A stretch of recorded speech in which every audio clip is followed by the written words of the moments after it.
in every description that I sort of read of you, it starts off by stating that you're a Punjabi American rapper. Like, how much of the fact that you're Indian, how much does that inform like your music and who you are?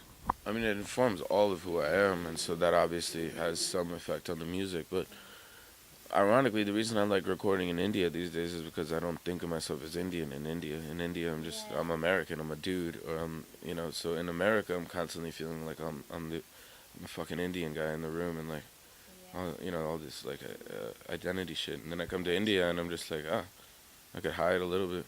Yeah, so Eat, Pray, Thug, like it's a lot about like post 9/11 and it deals with race and stuff. And obviously here in Australia, we were so physically removed, like we're physically far away from the event, but I feel like we definitely felt like the racial ramification because you were actually there. And like, can you tell us what that was like?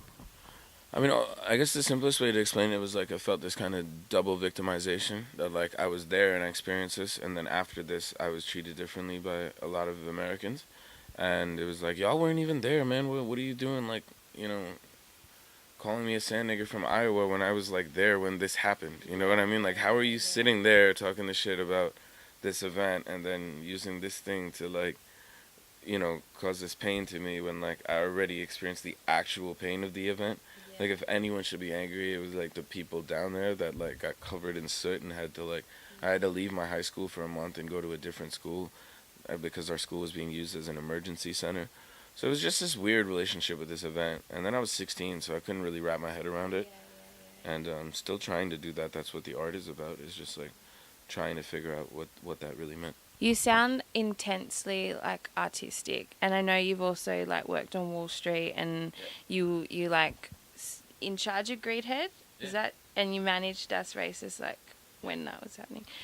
How does it work? I think part of it is like, um, well, it's a couple things, but like, yeah, being my mother is really like business oriented, and my father is really like zen and aloof and interested in like poetry and music, and my mom is just interested in like money.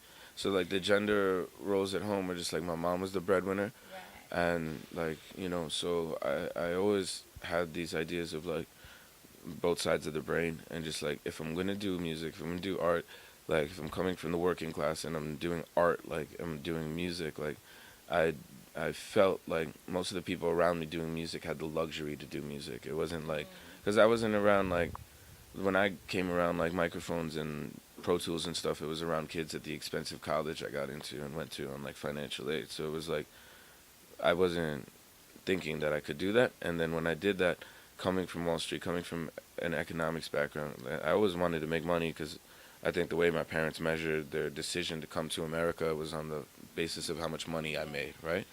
So then I was like, if I'm gonna do this music thing, this art chart thing, then I gotta like also do the business stuff and keep chasing deals and keep like I'm gonna try to squeeze the most money I can out of this thing too.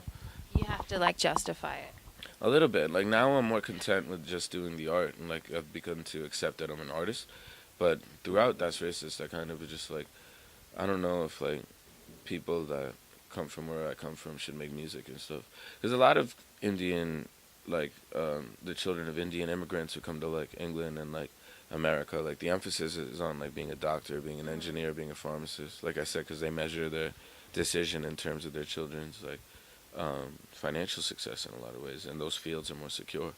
So then I always kind of just had this guilt, this like working class guilt about this leisure profession. So then I was like, I got to do business too. But yeah, ultimately I realized it was because my parents, one is like business oriented and the other is kind of arty. What are you doing on Wall Street? Like I know the term Wall Street, but I don't actually know what it means. I wasn't like, I was trading white people that trade money. I was hiring white people and rich Indian people for like the investment banks and hedge funds. Actually, I would be like 23 sitting across from a 50-year-old Harvard Business School graduate, like telling them where they should work. And then I got fired, but that night I played a CMJ show, and the next day we were profiled in the New York Times. Not profiled, but we were mentioned in the scene, like we were in the Times. So I was like, maybe I'll try this music thing out more that I was just doing after work.